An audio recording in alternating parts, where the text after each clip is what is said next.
Pay scale বাস্তবায়ন কমিটির প্রথম মিটিং শেষে পে স্কেল নিয়ে তারেক রহমানের ৩টি বার্তা। তো দর্শক, নবম পে স্কেলের আজকের সবচেয়ে বড় নিউজটি শেষ পর্যন্ত দেখুন এবং শুরুতেই চ্যানেলটি সাবস্ক্রাইব করে রাখুন পরবর্তীতে নবম পে স্কেল সংক্রান্ত সকল আপডেট সবার আগে পেতে।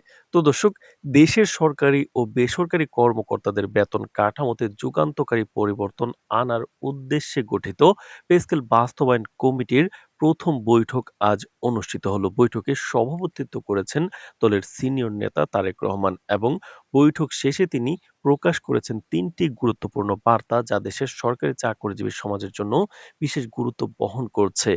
এই কমিটি গঠনের উদ্দেশ্য শুধুমাত্র নতুন পে স্কেল নির্ধারণ নয়, বরং তা বাস্তবায়ন করে কর্মকর্তাদের আর্থিক নিরাপত্তা ও প্রেরণা নিশ্চিত করা, যা অন্তর্বর্তী সরকার করেনি। তারেক রহমানের বৈঠকের পর আরো একটি গুরুত্বপূর্ণ বার্তা প্রদান করেছেন। তিনি বলেন, "আমাদের সরকারের প্রাথমিক অগ্রাধিকার হবে পে স্কেল বাস্তবায়ন করা, যাতে দেশের সকল চাকরিজীবী তাদের ন্যায্য বেতন ও সুবিধা সময় মতো পেতে পারেন।"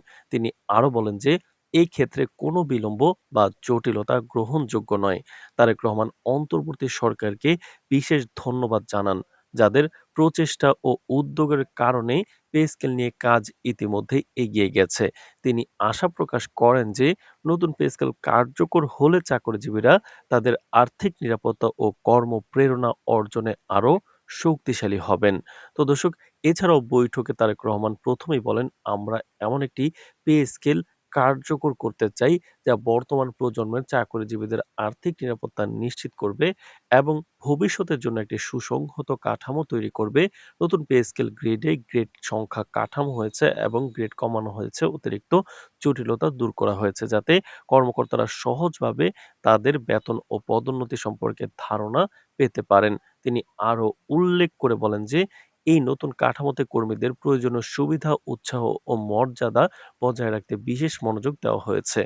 তো দর্শক, ভিডিওটির এই মুহূর্ত পর্যন্ত যারা দেখছেন, চ্যানেলটি সাবস্ক্রাইব করে রাখুন নবম পে স্কেলের পরবর্তী সকল আপডেট সবার আগে পেতে। তো দর্শক, দ্বিতীয় বার্তায় তারেক রহমান কর্মীদের মানসিক প্রেরণা ও দক্ষতার উপর গুরুত্ব আরোপ করেন। তিনি বলেন, পে স্কেল কেবল অর্থনৈতিক বিষয় নয়, এটি একটি প্রেরণামূলক নির্দেশিকা যা কর্মকর্তাদের দক্ষতা বৃদ্ধি ও কর্মক্ষেত্রে মনোবল শক্তিশালী করবে। আমরা চাই সরকারি এবং বেসরকারি উভয় খাতেই এই কাঠামো উদাহরণীয় হোক।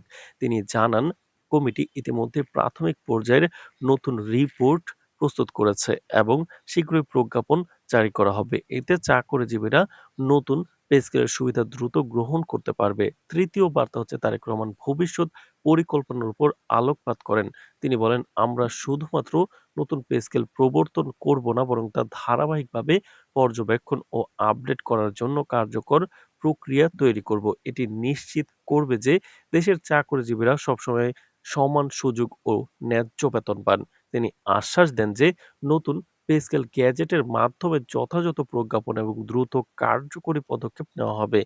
বৈঠকের পর জানা যায়, কমিটি মোট ৯ সদস্য নিয়ে গঠিত হয়েছে। কমিটির প্রধান হিসেবে দায়িত্বপ্রাপ্ত ব্যক্তি পে স্কেল বাস্তবায়ন, প্রজ্ঞাপন প্রস্তুত এবং সময়মতো কার্যকরী পদক্ষেপ নিশ্চিত করবেন। বৈঠকে পে স্কেলের প্রাথমিক খসড়া, গ্রেড সংখ্যা নির্ধারণ, পদোন্নতির নতুন মানদণ্ড এবং বিশেষ বোনাস ও ভাতা সংক্রান্ত বিষয়গুলো বিশদভাবে আলোচনার বিষয় ছিল। তো দর্শক, এছাড়াও তারেক রহমান বৈঠকের শেষে সকল সংশ্লিষ্ট কর্তৃপক্ষকে অনুরোধ করেন যে পে স্কেল বাস্তবায়ন প্রক্রিয়ায় কোনো ধরনের বিলম্ব যেন না ঘটে এবং কর্মকর্তাদের আস্থা ও স্বার্থ রক্ষা হয়। তিনি বলেন, এই পে স্কেল বাস্তবায়ন শুধু বেতন বৃদ্ধির বিষয় নয়, এটি দেশের প্রশাসনিক কাঠামোর সমৃদ্ধি, কর্মপরিবেশের উন্নয়ন এবং সামাজিক ন্যায় বিচারের প্রতীক। তো দর্শক, ভিডিওটির এই মুহূর্ত পর্যন্ত যারা দেখছেন, চ্যানেলটি সাবস্ক্রাইব করে রাখুন নির্বাচন পরবর্তী পে স্কেল বাস্তবায়ন সংক্রান্ত সকল আপডেট সবার আগে পেতে। বিশ্লেষকরা মনে করছেন, এই প্রথম বৈঠকে দেশের চাকরিজীবী সমাজের জন্য একটি গুরুত্বপূর্ণ সংকেত। এটি দেখাচ্ছে যে দেশের অভ্যন্তরীণ অর্থনৈতিক কাঠামো ও প্রশাসনিক নীতিমালায় নতুন দিক নির্দেশনা আনতে তারেক রহমান দৃঢ়ভাবে উদ্যোগী। নতুন পে স্কেল কার্যকর হলে সরকারি ও বেসরকারি কর্মকর্তাদের জীবনযাত্রার মান উন্নত হবে এবং কর্ম পরিসরে স্বচ্ছতা ও প্রেরণা বৃদ্ধি পাবে। পরবর্তীতে কমিটি নিয়মিত পর্যবেক্ষণ করবে যে পে স্কেল বাস্তবায়ন প্রক্রিয়ায় কোনো অসঙ্গতি বা বিলম্ব হচ্ছে কিনা। দেশের চাকরিজীবীরা এই পদক্ষেপের মাধ্যমে নতুন দিক নির্দেশনা, ন্যায্য বেতন কাঠামো এবং সমৃদ্ধি নিশ্চিত করতে সক্ষম হবেন। বৈঠকের এই ফলাফল আগামী দিনে চাকরিজীবীদের জন্য একটি মাইলফলক হিসেবে ইতিহাসে রেকর্ড করা হবে। তো দর্শক, নবম পে স্কেল নিয়ে কিন্তু কম জল্পনা খোলা হয়নি।